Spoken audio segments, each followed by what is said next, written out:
Ora, aconteceu que eles se esqueceram de levar pães e no barco não tinham consigo senão um só. Preveniu-os Jesus, dizendo: Vede, guardai-vos do fermento dos fariseus e do fermento de Herodes. E eles discorriam entre si: É que não temos pão. Jesus, percebendo-o, lhes perguntou: Por que discorreis sobre o não terdes pão? Ainda não considerastes, nem compreendestes? Tendes o coração endurecido? Marcos 8, versos 14 a 17.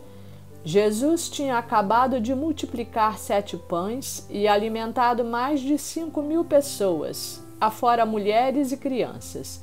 E os discípulos não entenderam as palavras de Jesus, achando que quando ele falou de fermento, estava reclamando por eles não terem levado pães consigo. Mas pouco antes de embarcarem, os fariseus, tentando Jesus, lhe pediram um sinal do céu, o que lhes foi negado, porque mesmo diante de tantos milagres realizados, eles não criam que Jesus era o Messias, o Filho de Deus.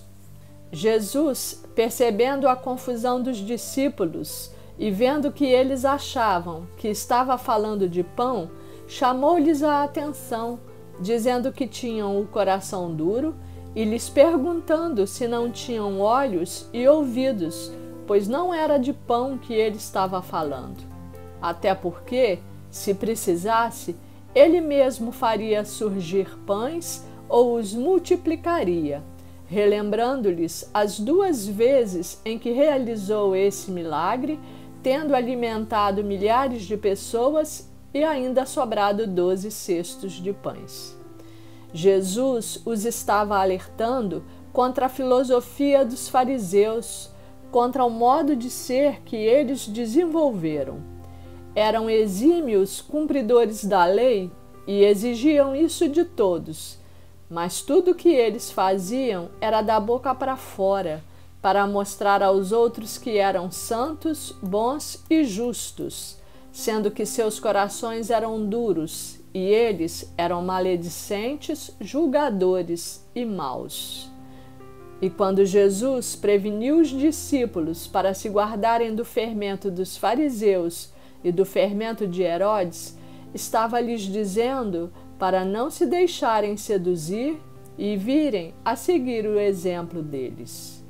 E o Senhor fala conosco nesta passagem, nos dando esse mesmo alerta que deu aos seus discípulos, para que também nós nos guardemos desse fermento da falsidade e da hipocrisia, de querer mostrar o que não somos, de praticar atos de bondade, solidariedade e justiça, mas dentro de nós alimentarmos a soberba, o egoísmo, a maldade e a inveja, de proferir palavras boas e que exprimam carinho e acolhida, mas no coração desejar o mal, e sentir alegria quando algo ruim sobrevém ao outro.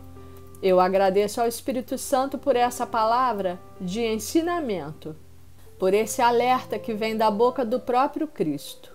Ele forge o nosso caráter conforme o seu, encha o nosso coração dos seus sentimentos de bondade e de amor, nos ilumine com sua luz que não se apaga e nos revista do seu Espírito Santo. Repreenda em nós todo sentimento mau e nos guarde do fermento dos fariseus. Que a sua alegria seja a nossa alegria e que os santos sentimentos do seu coração sejam também os que venham mover os nossos atos e as nossas decisões. O Senhor nos abençoe e nos guarde. O Senhor faça resplandecer o seu rosto sobre nós. Tenha misericórdia de nós e nos dê a paz. Eu louvo ao Senhor, que é Deus Pai, Filho e Espírito Santo eternamente. Amém.